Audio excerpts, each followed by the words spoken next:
Welcome back guys, welcome back. Hope everyone's doing well. So if you watched the last video, you'll know about Kirbster the FPV car.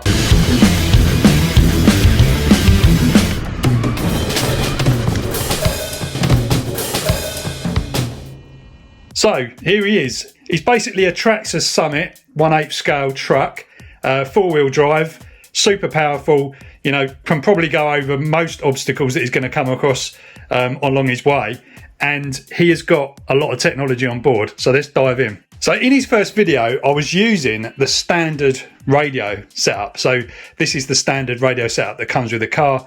It's 2.4 gigahertz, and as you can expect, the range wasn't very far at all. I could easily get out of range very quickly and the video link was still working. So we ditched this. I mean, it's not bad, it's a bit plasticky, but you know, it actually works really well. Most of the stuff that comes with these cars is pretty good these days, but we swapped it for this. So this is the RadioLink RC6GS, pretty good radio, nothing special on its own, but it is Crossfire equipped with this Crossfire Lite module here, which basically is the most impressive thing I've seen in my RC days for a long time. I use it on drones, but anyway, basically what it is a long range control system. So the reason why I'm using this RadioLink sort of transmitter is because it's actually got an output on here for DSC, direct servo control. So you can have basically the output of this radio outputting all of its PPM data going into this Crossfire module and then out to a receiver, which I'll show you in a minute, which is in the car. This thing enables mind-blowing range, like it's like, I don't know, miles. I haven't hit the edge of the range yet, and I've done some pretty intensive testing with this, but yeah, so there it is. I've mounted it on the side of this radio, just with a bit of adhesive tape. There's a couple of other YouTubers which I want to thank for the information that they put online about this. One of them's Albert Kim. I'll leave the links below as well, and I think there's another FPV guy, Chad FPV or something, I can't remember his name, sorry, but I'll put the links down below so you can go and check that out. This is what inspired me to use this radio. They were actually using different radios and different setups, but it was a RadioLink one. So we know RadioLink works with Crossfire, and that is the setup there. So pretty cool. So this is an 868 megahertz radio in Europe, and it's basically LoRa. So if you've seen LoRaWAN or all these things, it's basically the same sort of technology as that. It's running off a LiPo here because it needs a little bit more power to actually run. And you can see it's got a nice sort of OLED display on here, which gives you all the information. And this thing will actually run up to about 2 watts. So pretty interesting. Now this is basically pretty much plug and play. You have to go into a menu to configure your output maps, but basically it's very simple to configure on here. And there's other videos that show exactly how to do it, but it's pretty much plug and play. There's not that much configuration you have to do. But if we go inside the car, we'll show you how it's kind of set up. So the receiver is in here, so I've had to completely obviously change the receiver, you know, plug all the servos into the new receiver, and I've actually gone and swapped some extra servos out because the Traxxas ones are like flipping butter. I don't know, the gears just went straight away. One configuration on a servo and I think I just stripped all the gears, got it wrong. It's unbelievable because the Traxxas servos are really expensive, but these are awesome. These are like £20 or something, and they've got like 35 kilos of torque, easy to swap over. So at the moment the receiver's in there, in that box. This is a waterproof box apart from that bit. And the antenna is routed into the sort of factory antenna thing. Now that's not ideal because obviously it's low down. I want to actually get it on the outside of the car, but we'll figure that out a bit later. But I will say that the tests running like this are just nuts, like it goes so far. So this is like a dipole antenna. You can see the little one leg of the dipole there. The other side goes up into this little tube. That's fine for now.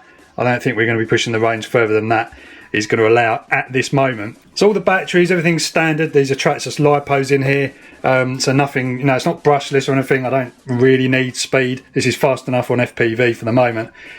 You might notice this battery here. This is a 21700 battery, this one is, which powers the FPV system. So on here we've got a DJI digital HD FPV system, and that you'll see on the top of the car here. So this is just set up at the moment. I've just fixed it onto the top of the car and then we've got two SMA antennas here. I'm waiting for some new SMA antennas. Originally I was just using the DJI ones, which were fine, but I wanted to try and experiment with a bit more range. So I've got little pigtails running around there into an SMA connector on the other side. Now this is a new addition, I'll come back to that, but basically the camera for the FPV is at the front. So this is like the DJI obviously camera going into the Air Unit. Air Unit's cool because it has an SD card slot in the back and a microphone as well, so you can actually record on the Air Unit. Obviously it's not stabilized or anything like that, so that's why the footage, you know, you saw on the Kirbster first video was a little bit whoa, but I think that adds to the authenticity of it being an FPV car. So I'm mounting it on the top there. It's winter at the moment in the UK. I've had no problems with overheating. Obviously as it gets a bit milder, I think we might have to put a fan on there. I've seen some other guys use fans and heat sinks and all sorts of things, but for the moment it's not overheated, even on its highest power level. So the DJI HD FPV system is absolutely amazing, and with the goggles it's just a really immersive experience, and you're getting really high frame rates as well. It basically transfers the data from the camera to these goggles at up to 50 megabits a second. Like, that's faster than like most people's internet connection. So you can imagine the quality is just insane, and you can also record the video on the goggles as well, and that's what I actually used for that Kirbster video. That was recorded in the goggles, so that wasn't on board, that was actually what I was seeing, however many, you know, it wasn't quite a kilometre, but it probably wasn't far off. But, and there is a big but, I'm not talking about mine, I've been down the gym, there is an issue with range. You know, super long range through houses, through buildings, through all this sort of stuff. Because it's on 5.8 gigahertz, it is subject to pretty much cutting out if you go behind stuff. So, you know, it does an amazing job of, you know, creating a video link in open spaces. Like, it'll probably just go miles. And if it's on a drone, it will literally go miles. But for this sort of thing, when you're low level, it is difficult to get very good range because of the high frequency. Now, you can try different things. You can obviously, you know, change antennas, try patch antennas on the goggles and stuff, but that's going to obviously give you a bit more directivity. So if you don't know exactly the bearing of on your car, and you sort of like, you know, you might lose connection completely, which is not what you want. And because the radio range is now just absolutely ridiculous, as I say, it just goes for miles, you soon hit the point where your video cuts out, but the control link is just still solid, still 100%, no problem. So I had to try and find another solution to try and get that video back, because it's complex. Trying to do long distance, you know, video, it's very difficult to do, because video requires a big bandwidth and everything else. It's difficult to do. So I've actually decided to try a 4G solution. So this, believe it or not, is a little mobile phone. So this is a Unihertz Jelly Pro, which I had knocking around in the spares bucket, and I've kind of done some mods to this, which I'll show you. And we've also got a servo here, which allows you to pan the camera. Because the thing you quickly realise with FPV cars is, as soon as you go out on a road or something like that, you can't look left and right. So you end up, you know, you might pull out in front of a car. It gets pretty scary. So that is why I think, you know, steering has got to be essential. You've got to be able to pan your camera left or right. It's more work, obviously, but it's worth doing. So the Unihertz Jelly Pro is an amazing little bit of kit. I'll just boot it up to show you. It's, you know, a smartphone, effectively, full Android smartphone. I think it's Android 8. And yeah, you can do everything you can do on a normal Android phone, pretty much. So using this is obviously a small little solution. You know, it doesn't kind of look like a phone as well, so someone might not try and rip it off if they see it. But I had to do a few little mods on here to, you know, make it better. First thing, obviously, I had to, you know, try and figure out some way of mounting it. So I've got, you know, like a full GoPro mount on here, and funnily enough, these actually just will screw. You can actually kind of tap a thread onto the spindle, like the 25 spine, you know, tooth spindle on a normal servo. Just tighten it up, and that's gone on there quite securely. And then I've kind of just, you know, used a couple of different adapters to get it mounted. And the other thing which has really impressed me is this little 4K lens.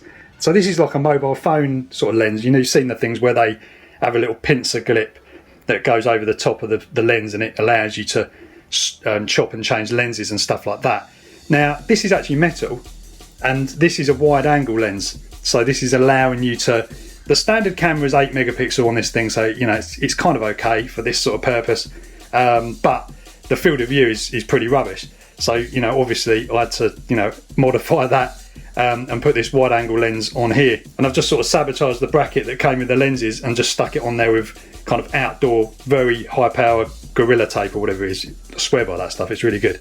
So there you go, Android's booted up there. So the next thing to do is to try and figure out how to get video back to me somewhere else from this little phone. We've got a great device here, camera's good, everything else. So what do we use? Now I actually found an app called Alfred Camera, and this app is pretty amazing.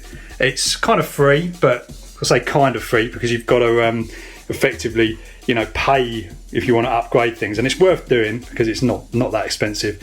So you can see here it's booted up. What this does, it's designed for security cameras, so it's kind of designed for turning your old mobile phones into security cameras. It's super cool. It's low latency as well, which I wasn't expecting. It uses like a Google account to, you know, send the data, so think of that what you will, but basically it works really well. And the latencies, that's not real latency, that's actually coming from the camera, but I'll show you that later. There's some good configuration options in the actual setup. You can change to HD or standard. You can change the exposure mode, but it's pretty neat. It's got some nice kind of features. Also, it allows you to flip cameras. So instantly, see that little camera there? We've got a reverse cam, which is absolutely amazing. So if we open the app up on the phone, my phone's configured to a viewer. So you can see here, we've got the Jelly Pro, we've got, you know, our battery up there as well. So it shows you your battery. This is really cool because what it does is it actually gives you notifications on battery level, and it actually even notifies you if your phone is not being charged correctly. So later on we'll have USB, you know, charging on this phone by a USB power bank or something like that. And yeah, it will notify us if the device is being charged, you know, correctly. So if we dive into the actual camera here, you can see the audio, you can hear the audio coming through a little bit. So you can see here, like, you know, the quality is okay. It's better outside, trust me with that. You know, if we add some extra light here, you know, you'll see it's a lot better. So at the moment, I think our camera is actually kind of, you know, kind of skewed over. So let me just try and get that. Okay, so I'll just turn the phone into landscape mode here. So you can see here, we've got, you can even talk as well. So you can talk and record. And you've got this little setup here which allows HD, standard and basic. We'll just go into here. But you can see here now, you can see my steering sort of servo, how it's kind of configured. You can't get a huge range on it, but it's going to be better than, you know, not having anything. But yeah, pretty cool, eh? You can sort of, you know, have a little peer around. So as you can hear, you can also hear the audio. I'm going to try and turn this off at the moment because that is creating a bit of noise. Right, that's a bit better. So there I am in the camera. So you can see the quality is not bad. It's not bad at all, really. And if we sort of go into the system here, what we can do is we can actually, you know, you can see here you've got a bunch of settings. So you've got switch, so you can do a rear view camera. There it is. And we'll get back to that. Get out of there. We've got low light mode as well, which is pretty useful. We're going to try that out with some kind of other stuff, with some torches and maybe all that. You've got a siren. Caution. That could be quite funny out and about. Don't think it'll be loud enough. But yeah, so you've got quite a few different ways of kind of configuring things here, and extra little features which are nice. It's auto low light now. You can also put the light on the phone as well, like the flashlight, but you know, obviously that's not going to work because I've got a massive great lens stuck over the top of it. So yeah, cool, eh? It's pretty good. So you probably noticed from that video, the latency is very good. I mean, very low. I actually tried it with Nest cameras or different sort of security cameras. I've tried a few different things and the latency was like horrible. It was like 2-3 seconds, which is not going to work on an FPV car. You know, you don't need crazy latency for FPV cars, but you need enough latency to stop you going into a wall. But yeah, you know what I mean. Anyway guys, those are the updates. I hope you've enjoyed this one. We won't take it out in this video. I'll save that for another one because it's a bit long already, but hope you've taken all that in and I'll catch you in the next one.